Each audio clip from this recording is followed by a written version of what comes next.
রাজ্যের সেচ দপ্তরের পর্যালোচনা বৈঠক উপলক্ষে বুধবার ঝাড়গ্রাম সফরে আসেন রাজ্যের সেচ ও জলসম্পদ দপ্তরের মন্ত্রী মানস রঞ্জন ভূঁইয়া। সরকারি কর্মসূচি অনুযায়ী এদিন তিনি ঝাড়গ্রাম জেলা প্রশাসনিক ভবনে পৌঁছে জেলার প্রশাসনিক কর্তাদের সঙ্গে বৈঠক করলেন। উপস্থিত ছিলেন প্রশাসনিক আধিকারিকরা। বৈঠকে সাম্প্রতিক ভারী বৃষ্টির ফলে জেলার পরিস্থিতি, সেচ ব্যবস্থা ও ক্ষয়ক্ষতির সামগ্রিক চিত্র নিয়ে বিস্তারিত পর্যালোচনা করা হয়। পর্যালোচনা শেষে সাংবাদিক বৈঠকে মন্ত্রী মানস রঞ্জন ভূঁইয়া বললেন, মুখ্যমন্ত্রী মমতা বন্দ্যোপাধ্যায় নির্দেশ দিয়েছেন পশ্চিমাঞ্চল ও দক্ষিণবঙ্গের যেসব জেলা অতিবর্ষণ ও ডিভিসি জলের কারণে বিপর্যস্ত সেই সব জেলার প্রশাসনিক বৈঠক করে সেচ দপ্তরের কাজ খতিয়ে দেখতে, ত্রাণ ও দুর্যোগ মোকাবিলার পরিস্থিতি পর্যালোচনা করতে। মন্ত্রী আরও জানালেন, ইতিমধ্যেই পূর্ব ও পশ্চিম মেদিনীপুর ও ঘাটাল এলাকা পরিদর্শন করেছি। মঙ্গলবার বাঁকুড়া ও পুরুলিয়াতে ছিল কর্মসূচি। এদিন ঝাড়গ্রামে এলাম, এরপর যাব পূর্ব বর্ধমান ও বীরভূম জেলার কিছু অংশে।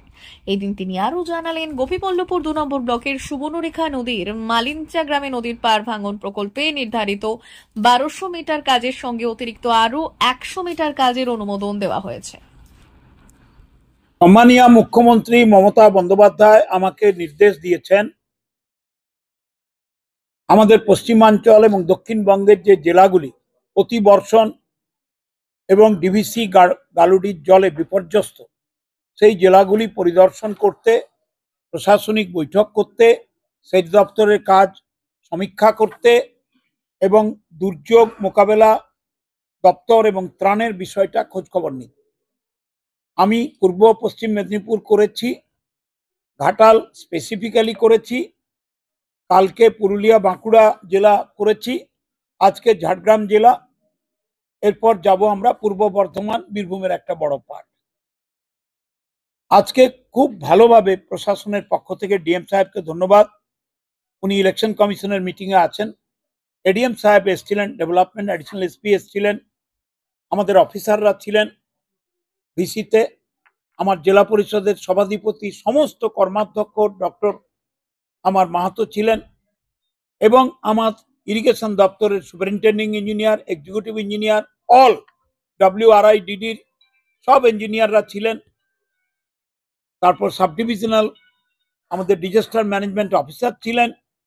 খুঁটিয়ে খুঁটিয়ে আমরা এতক্ষণ ধরে পর্যালোচনা করেছি। তাতে দেখেছি ঝাড়গ্রামের প্রশাসন, ঝাড়গ্রামের জেলা পরিষদ, ঝাড়গ্রাম জেলার আমার 8টি ব্লকের বিডিও, পঞ্চায়েত সমিতি প্রধানরা এরা অপূর্বভাবে কাজ করেছেন। আমাদের মনের কষ্ট একটা হচ্ছে নয়াগ্রাম বিধানসভার গোপীবল্লভপুরের একটা ভাঙন, সেটা আমরা অলরেডি টেক আপ করেছি, কিন্তু জেলা পরিষদের কর্মাধ্যক্ষ বললেন আরো 100 মিটার ধরার জন্য। আমি আজকে অর্ডার করে দিলাম যে 1200 মিটারের কাজ হচ্ছে তার সঙ্গে এক্সট্রা 100 মিটার ঢুকবে, তাহলে ওদের বক্তব্য এটা স্টেবল হয়ে যাবে। তো এটা খুব বড় ধরনের ধস ছিল, গালুডির জল ছাড়া সুবর্ণরেখার উপর এই বাঁধটাকে গিলে খাচ্ছিল, ক্লাব ভেসে গিয়েছিল, মন্দির ভেসে গিয়েছিল, গ্রামের লোকের মধ্যে আতঙ্ক ছিল। আমি অনুরোধ করেছি জেলা পরিষদের সভাধিপতি, নেতৃত্ব, সহকারী সভাধিপতি, এমএলএদের এবং আমার পঞ্চায়েত সমিতিকে এবং এডিএম অ্যাডিশনাল এসপিকে মাধ্যমে ডিএম সাহেবদের কাজ শুরু হয়েছে ইরিগেশনের। একবার ওখানে গিয়ে ওদের মেন্টাল কনফিডেন্স দেওয়া এবং কাজটা একটু কমপ্লিশনের দিকে গেলে আমি যাব।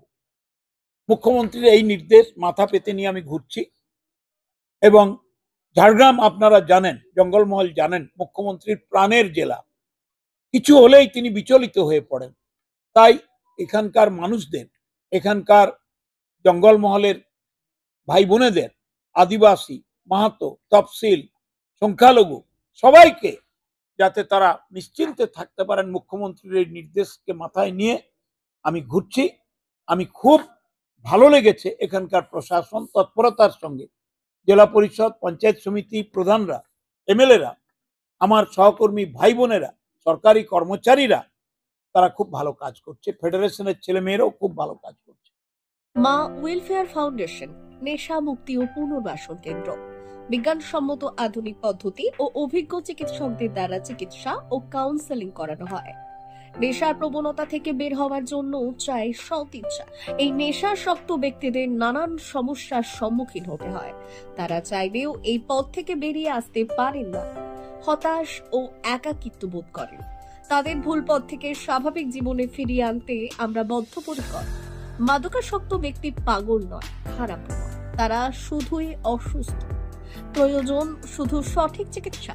আপনার সন্তান কোথায় যায়, কাদের সাথে চলাফেরা করে, নিয়মিত স্কুল কলেজ যায় কিনা, অপ্রয়োজনে বাড়ির বাইরে থাকে কিনা, অস্বাভাবিক জীবনযাপন করে কিনা, আপনি যা অর্থ দেন তা সঠিকভাবে ব্যয় করে কিনা, পারিবারিক অশান্তি, শারীরিক অত্যাচার, স্ত্রী পরিজনকে অকারণে সন্দেহ, অবিশ্বাস, কর্মক্ষেত্রে অবনতি, মাত্রাতিরিক্ত আর্থিক চাহিদা বেড়ে গেছে, তার মানে আপনার প্রিয়জন তীব্র নেশাগ্রস্ততায় বা মানসিক সমস্যায় ভুগছেন। নেশামুক্তি ও মানসিক রোগের নিরাময় ও কাউন্সেলিং কেন্দ্র এখন বেলদায়। মদ, গাঁজা, ড্রাগস ও ইত্যাদি বিভিন্ন ধরনের নেশা এবং মানসিক রোগের চিকিৎসা করতে হলে আজই আসুন মা ওয়েলফেয়ার ফাউন্ডেশন। এখানে আমাদের চিকিৎসা পদ্ধতি: 1. নেশাগ্রস্ত রোগী এবং তার পরিবারের কাউন্সেলিং এর ব্যবস্থা। 2. নিয়মিত যোগ, প্রাণায়াম ও ধ্যানের মাধ্যমে এবং মোটিভেশনাল ক্লাসের মাধ্যমে রোগীকে সুস্থ করা। 3. নিয়মিত ডাক্তারি পরিষেবা ও অভিজ্ঞ সাইকোথেরাপিস্ট দ্বারা কাউন্সেলিং এর ব্যবস্থা প্রদান। 4. প্রত্যেক রোগীর নিজস্ব শারীরিক এবং সামাজিক বৈশিষ্ট্য অনুযায়ী পৃথক পৃথক কাউন্সেলিং এর ব্যবস্থা, অভিজ্ঞ পরামর্শদাতার পরামর্শ প্রদানের ব্যবস্থা। 5. অনিচ্ছুক রোগীদের বাড়ি থেকে চিকিৎসা কেন্দ্রে নিয়ে আসার ব্যবস্থা করা হয়। বিশ্ব স্বাস্থ্য সংস্থা দ্বারা অনুমোদিত মদ, গাঁজা, ড্রাগস ও মানসিক রোগে চিকিৎসা করতে হলে আজই আসুন মা ওয়েলফেয়ার ফাউন্ডেশন বেলদা থেকে। যোগাযোগ করুন আমাদের সঙ্গে। Mobile number 9144587202। মা ওয়েলফেয়ার ফাউন্ডেশন, বেলদা, কেশিয়ারি মোড়, রেলগেটের কাছে, মোহাম্মদপুর।